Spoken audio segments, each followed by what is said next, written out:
লজ্জাও লাগছিল আমার, তার কারণ আমার সামনে অনেকগুলো মেয়ে ছিল, তাদেরকে দেখে আমি লজ্জা পাচ্ছিলাম, ওরা আমাকে দেখে আবার ওরা লজ্জা পাচ্ছিল। ওই যে একটা কথা বলে, লাশ লজ্জা ঘৃণা যাদের নেই, তবে ভালো ক্ষেত্রে কিন্তু সেটা। তোমরা কি এভাবে কখনো খেয়েছো? একবার খেয়ে দেখো, একটা আলাদাই অনুভূতি আর আলাদাই এক্সপিরিয়েন্স মনে হয়। কারণ ঘরে তো আমরা সবাই খাই, যখন বাইরে এইভাবে খাই আমরা অন্য একটা পরিবেশে, তখন একটা অন্য রকমই মনে হয়। সারাটা দিন খুবই খাটনির পর সেটা খেতেও পারি না, যখন পুরো ক্লান্ত ভরে যাই তখন একাই এই নদীটা এখানে এসে আমি রেস্ট করছিলাম আর নিজের দিকে তাকিয়ে ভাবছিলাম জীবনের লক্ষ্যটা কি শুধু এখানে থেমে থাকবে, না আরও কিছু রয়েছে আমার জীবনে, গোল প্ল্যান কিছু।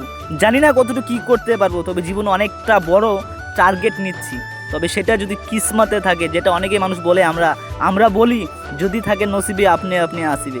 তবে যাই হোক, এটা হচ্ছে আমার পরের দিন সকাল, খুবই ক্লান্ত লাগছিল, একটু অন্যরকম লাগছিল, বাকিটা ঈশ্বরের।